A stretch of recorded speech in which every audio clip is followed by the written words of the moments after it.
All right, thanks for tuning in. This is Greg, you're watching Go With A Bow. Today's video is pretty straightforward. I'm gonna take 5 shots at 5 different distances, and I'm gonna talk about 5 common mistakes that I see over and over and over again. So I hope you enjoy.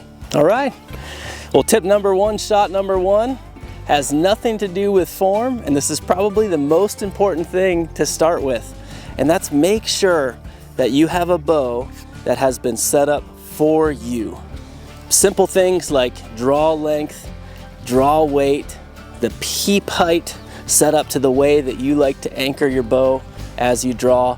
Those are absolutely critical to be able to hold consistency as you get into longer distances, as you get into high pressure hunting scenarios. So again, tip 1, make sure you go to a bow shop or you go to somebody that knows how to build and set up a bow for an individual and get that bow set up for you. It's very, very difficult to hold correct form and to hold consistency if you're doing it with equipment that is not set up for your body. Bows are very personal and they need to be adjusted and tuned to the way you shoot. So my bow specifically, I am shooting a Hoyt VTM 34. I've got some stabilizers on here set up the way that I like and that held well for me. I'll talk about those in a future video. So specifics on my bow, and again, this is my hunting / fun bow, target bow in the summer. We love to go to Total Archery challenges. We love to shoot 3D courses. This is my do-it-all bow at this moment, right? But just some specs on this. So I am a 29.5-inch draw length. I'm pulling 70 pounds on this bow, and I love it. This is I am a Hoyt guy, right? I may be persuaded, but this is a smooth shooting machine right here. So for the first shot, we're gonna do 50 yards. Let's pop this balloon and we'll get on to the next tip.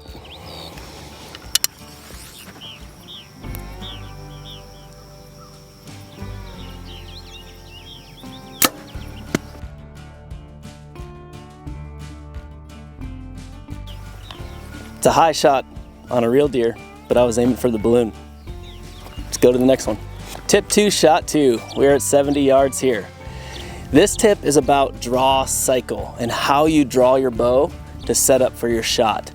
Now, typically mistakes in this area are tied to incorrect draw weight on your bow, having a bow that's too heavy, people really trying to muscle those back, and that results in all kinds of issues with form and ultimately inconsistencies with your shot.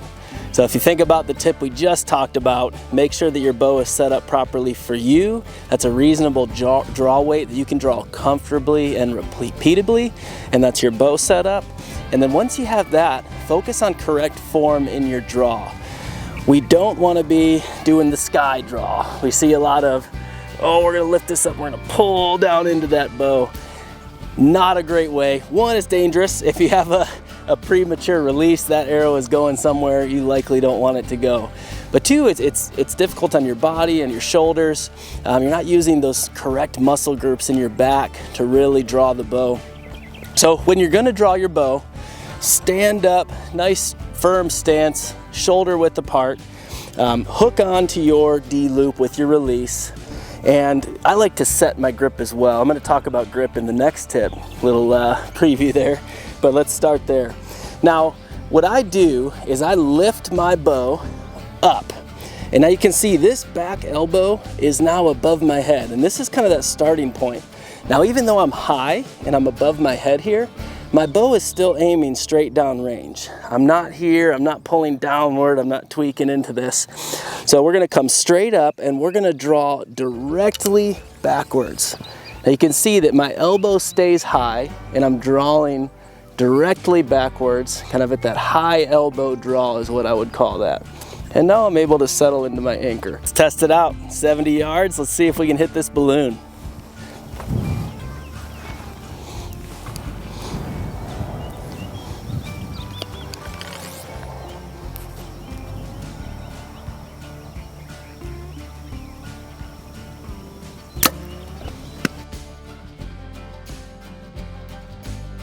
You'll put another balloon up there, we'll go to the third. All right, shot number 3, tip number 3. We're gonna talk about grip. These bows have this grip here on the riser, and you just want to grab that sucker. And the first thing people do when they first start shooting is they hunt on and they get a good firm grip on that bow. You know, what else is that grip for? You should grab it, right? Well, that's not the case, and that's a mistake that we see all the time. Less movement you can introduce with your hand to the bow, the better. Just tiny micro movements or torques with your hand. You can see here when I squeeze this bow, how it twists and turns. All of those little movements make big changes and big misses downrange. So a good rule of thumb when you are working on your grip, the first thing to do is take a look at your bow hand. This is the hand that you're holding your grip in. And look at that main line down the middle of your hand here. Your bow grip should stay on this side of that line. If you start to get over into here by these 3 fingers, anywhere over here, you're in an area where you're going to be grabbing at that bow and it's going to be twisting that bow. So really focus on keeping that bow on this side, and just as you're drawing this bow, there's going to be pressure on this hand. You don't need to hold this bow for it to stay into place. You just need to brace it against your hand.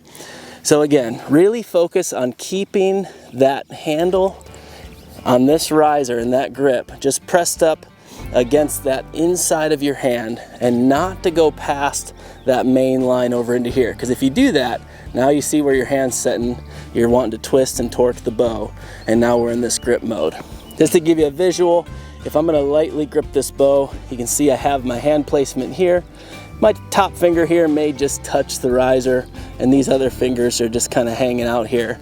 And again, it's just kind of setting in my hand, but when I get into this mode and when I put pressure on it, now that's solid and that's drawn in there. The other thing you can do to practice this, because a lot of times it feels weird to have your fingers off the bow and not holding on to anything, you can take a lighter or a chapstick and try to hold it in these 3 fingers while you're shooting. With a proper grip and a proper form, like I'm doing here, you can hold something in those 3 fingers and have no impact on your shot. So give it a try, see what you think, and let me know. We're gonna take this 3rd shot. We're at 90 yards. Let's try to get this balloon again.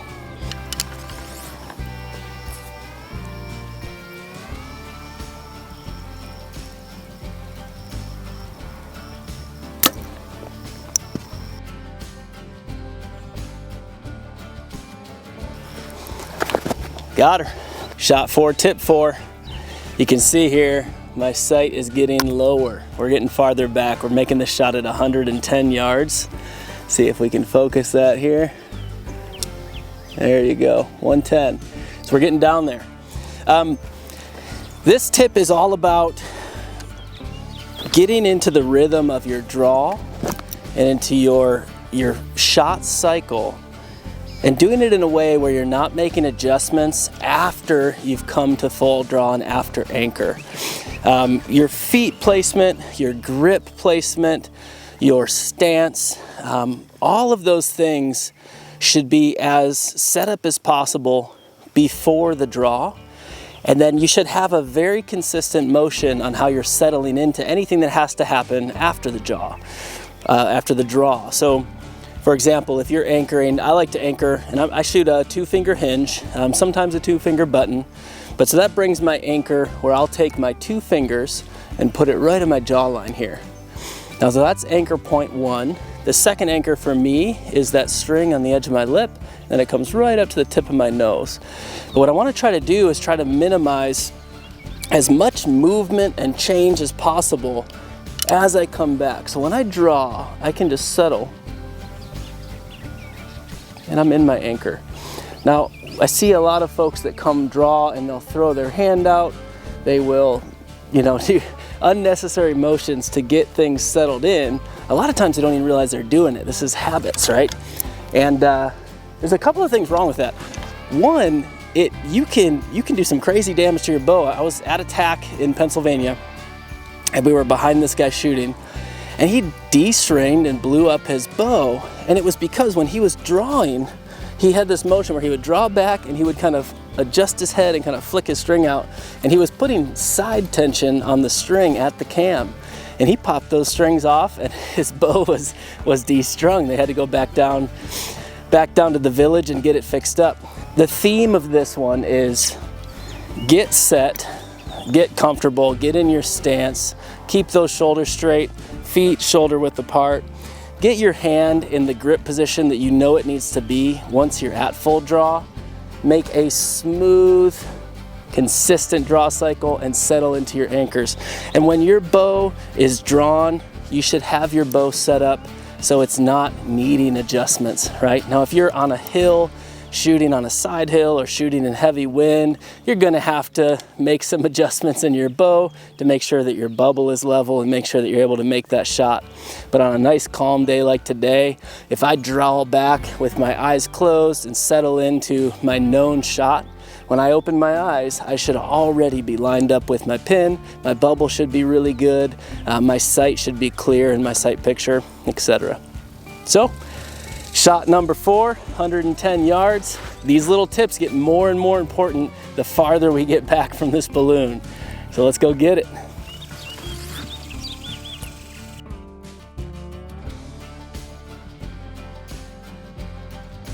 There's 110, only one to go.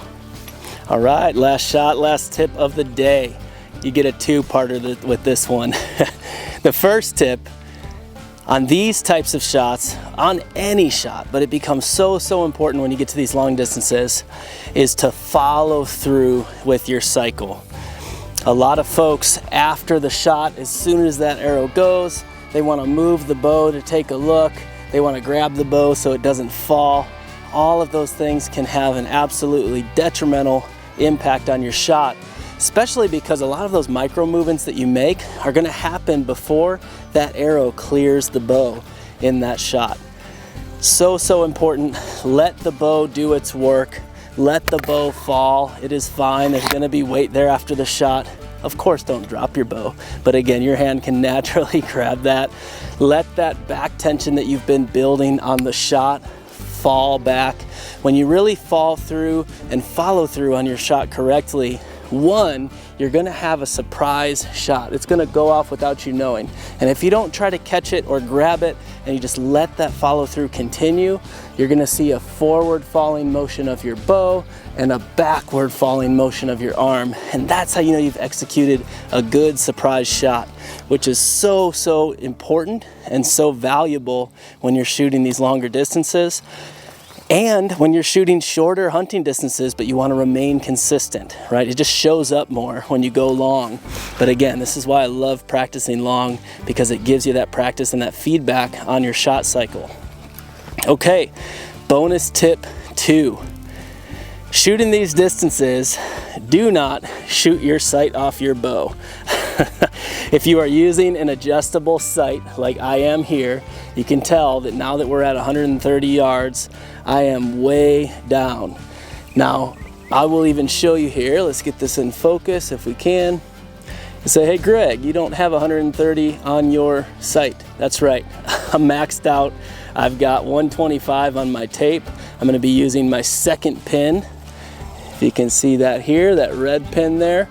And we're gonna have to hold a little bit high. Now, with this setup, I'm shooting about a 500 grain Axis arrow.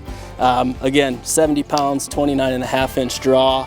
I get pretty good clearance. So again, even with this little bit of a heavy arrow, I still have 130 on my second pin, even though it's not on my sight tape. But just real quickly, how you can check that, if you're out in the range, you're wanting to make a long shot, maybe you're at a Total Archery Challenge event, let's make sure that you can clear that sight with your fletchings and with your arrow. So the easiest way to do that is to take your arrow, turn it around backwards, and just run it right across the center of that D loop, exactly where you're going to be setting. Now when you do that, you're going to see your fletchings and where they will line up with that sight. And you can say, okay, I've got plenty of clearance there, so in this case, I've still got good 1/2 inch there. Spin the arrow, I can tell my fletchings are not going to hit. I am good to go. If you see that arrow hitting or up in here, like right, and as you get in those longer distances, that means when you fire that shot, you're gonna be shooting that sight off your bow, and that can be really dangerous and very expensive. So with that said, let's see if we can get this 130-yard balloon.